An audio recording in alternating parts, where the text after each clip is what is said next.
Welcome to the Swamp Sisters Cosmic Spotlight Series, where we showcase some of the fabulous artists and performers you will find at the Swamp Sisters Cosmic Conjunction Function at Will's Pub in Orlando, March 13th. Our organization is full of vibrant, talented people. We'd like you to get to know a few of them.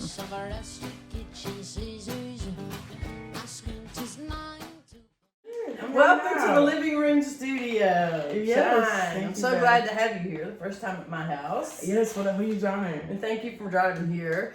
You grew up in Summerfield, Florida, which is it's still in Central Florida. It's still Central Florida. It's south of Ocala and north of Orlando. So you grew up, had a rural upbringing. Yeah, my grandfather is a farmer, or he retired from farming, and my uncle was a farmer. Wow, so. farmers in the family, so you know what good food tastes like. Oh yeah, I mean, come on. So listening music for your childhood. What's the soundtrack for your childhood? Yeah, I would say probably James Brown, B.B. King. If I had to add Ray Charles. Oh, First time I heard Ray Charles, I still am obsessed with Ray Charles. You know, I can't let him go. And then when on guitar, it was Jimmy. So, yeah. So that's a pretty well-rounded, rootsy. Yeah, blues, man. Blues and soul, and and rhythm and blues. So you've been playing music professionally now for a while. For a long time. I started geeking out when I was 12. I got my first church gig, and I would carry my little keyboard. Yeah. I was 14, but we're around the same age, so that's cool. It's a good age to start gigging in the church. So, and is it the same with you? I figured that they figured out that was the best way to make sure that I would go to church. Yeah, and cheap labor, right? Yeah, because I didn't know $50 was a lot of money to me for an hour or so. So I wasn't sure for a long time if you were also a songwriter, but I have discovered that you are. And I love that, of course, as somebody who tries to. I don't dare call myself a songwriter. Oh, but you were definitely a songwriter. But I write songs. Definitely a songwriter. And I've the ones that I've heard of yours are very moving and beautiful. So I hope that you will follow that path too. Okay. I'll take your word for it. Yes, absolutely. Yeah, I mean, so what is the most satisfying thing for you musically? That's a really cool question. I don't think I've ever been asked that.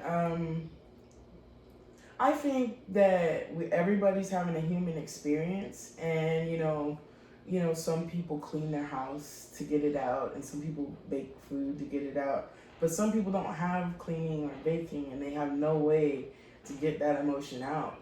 And so I figured if I can put my human experience into words or a song, then somebody will feel alleviated, like somebody singing it. Oh, absolutely. Yeah, so that's my hope, and that's where I probably get satisfaction. Do songs just kind of fly out of you, or do you ponder over them? And it depends on. Each song has its own way. They're like little babies, right? Oh yes, and they come to us in unique ways. So it just depends on the song. Sometimes I'll hear a melody and I'll hear it in the car and I'll have to sing it, and then I'll get the words later. Or sometimes I'll have the words and I'll fit it to the melody, or something will happen and it all comes at once. Those are the good ones. Yeah, those are the fun ones. Yeah, and then you feel like, is this already a song? Yeah, it's so familiar. Yeah, why do I already feel like I know this song? Check my copyrights there. Yeah. You start Googling the lyrics to make sure. So, I want to ask you about a hard question about challenges. One thing that Swamp Sisters La La Foundation tries to do is we try to be supportive of artists and do what we can, just kind of help everybody along, because as we say, the tide lifts all the boats. Yeah. So I'm curious to find from you what challenges you face as an artist moving forward in this industry, in this climate, and in this place. What are the challenges? And you can be honest. You don't have to be nice about it. Okay, I'll be straightforward with you. I think really the best way to summarize it is, in music, you meet a lot of different people, and everyone has their own vision. Everybody has their own goals in their own life. And so you can attest to this when you are a central point trying to bring all these other points into a central place.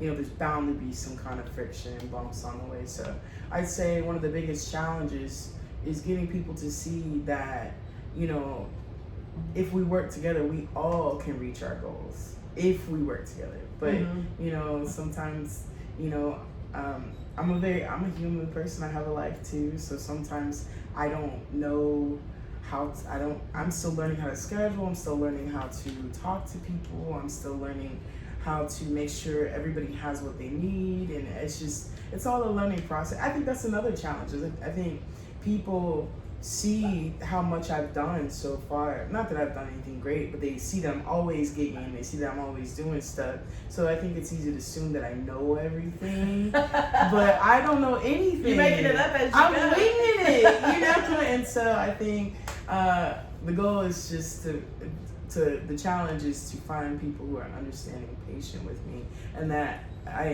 enjoy me. So that's the biggest challenge. Yeah, that can be a challenge. And I think as a musician who is, you know, leading your own career, your own band, your own music, your own thing, you know, finding the balance between being a team member and the team leader. It's and a hard you know one. whether you know there are some bands that are democracies, Yeah. and then there are bands that are like mine that I call a benevolent dictatorship. Oh, I like that. I like that. It's like I'm, you know, because you know, it falls on me. Well, know? you're the captain of the ship. You know where the ship is trying to go. And I'm trying to get my music to the place that I want it. Me, I'm like, thank you for showing up. Just please hang with me. There are like a couple of these gigs, you know? Right? As a musician, I'd say one of the core challenges, and this seems like it seems like when you're around people all the time, you know, there are people who say, oh, you're good, oh, you can play, but you don't, as a musician, I don't hear that. Like, I'm not sitting around thinking about what people think of my music. So there's like this internal struggle to know that I'm on the right path. Like, this is what I want to do. That's a really hard challenge. Like, just keep going. Even Self-doubt. The self-doubt, you know what I mean? I feel you. You see what I mean? Oh yes, that's the biggest. That's the biggest challenge for me is self-doubt and questioning. Yeah, like what am I doing? My own decisions. Yeah, what I just do. Yeah, like you're gonna mess everything. Yeah, that's the constant like fear. Is like I'm just gonna screw it all up. I feel you on that. Yeah. So we talked about challenges, and what I like to discuss now is strengths. Okay. What do you consider your greatest character strengths? Okay, this is funny because I think that I don't know. I never know how hard I can fail, so I'm like, might as well try it. Like, you know, just screw it. I think that's probably my biggest strength is I'm willing to like. And I don't give up. Like, even when I want to give up, I don't. So, yeah. Fortitude, persistence, courage. I guess sometimes I'm pretty scared, but I guess yeah. All right, so would you play something for us now? I'm gonna Sure. squeeze myself out of the frame and just let you take it. This is a song called Little Red Rooster.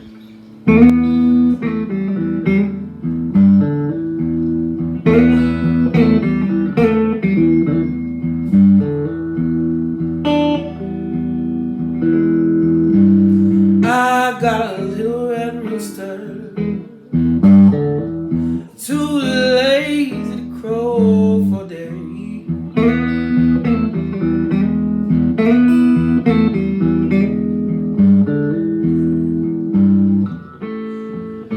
I got a little red rooster, too lazy to crow for day. Got everything in the barnyard, upset in every way.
drive 'em home. Well, if you see my little red rooster, won't you please drive 'em home?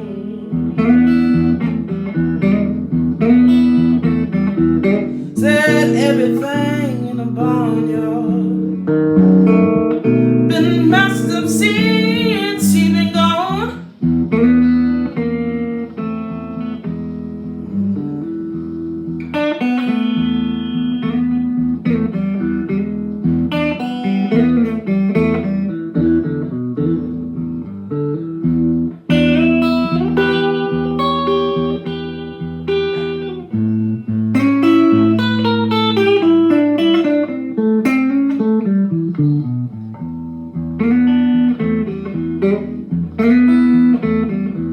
I said everything in the barnyard been messed up since he been gone.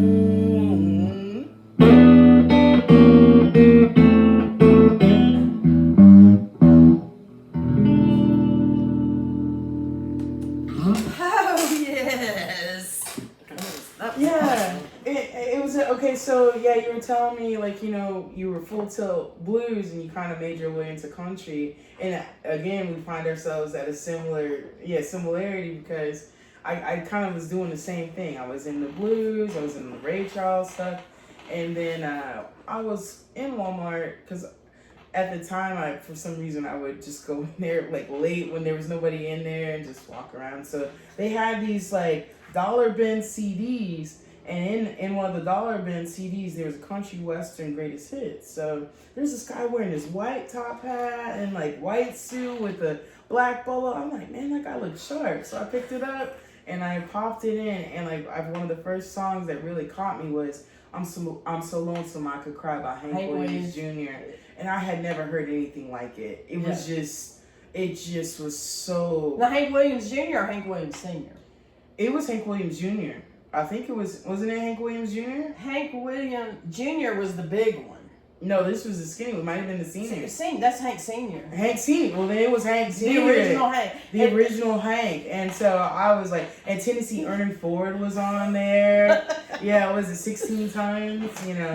It's interesting what's happening is there's an intersection in music. A lot of young black guitarists are going for the country twang. I know. There's a guy named Eric Gales, and is he from Savannah? Where is he from? I think he might be a Cali guy. Okay. He might be Cali. He might be a Cali guy. Somewhere up north, either California. But he was giving me a little bit of advice, and I was like, well, what would you say to an artist? And he was like, well, one of the things is find something that makes your sound unique. And he was like, for me, I really like the country guy, so I try to make my guitar sound like a pedal steel. And I was just like, whoa. Yeah. So there's an intersection there. Oh, for sure. And I think, honestly, gospel is a big part of that. Yeah. In both cultures. Oh, yeah. Oh, yeah. You make a good point. Mm. It always goes back to church. Yeah, it's at church, man. That's in what the South. Best music is. Yeah. Well, yes, for sure. Yeah. Well, speaking of music, would you be willing to play another little song for us? Sure, I'll play another song. All right, we're going to try this one. This is my homage to Bob Dylan. It's called Melancholy When.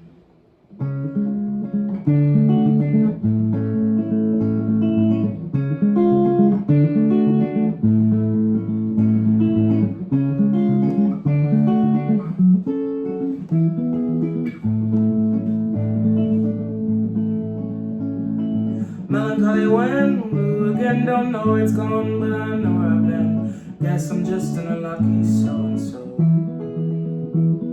The somber breeze sang to me, heart crackling like autumn leaves. That's alright, honey, if you wanna leave, just go. Well, cool me down when it's shaking me. Remind me when I cannot see that the winds of change, will they carry me on?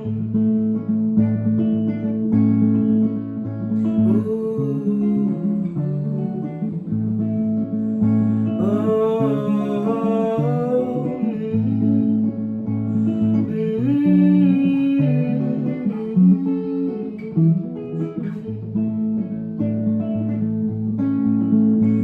Well, I know the sun will shine again, the broken pieces will find amends, love's enemies will find their way to friends. The summer breeze will carry me up and remind me I'm still good enough. All my tears will melt into grins. Calm me down when I interrupt. Remind me when I don't feel good enough. That the winds of change, will they carry us on? Will calm me down when it's shaking me. Remind me when I cannot see. That the winds of change, will they carry me on?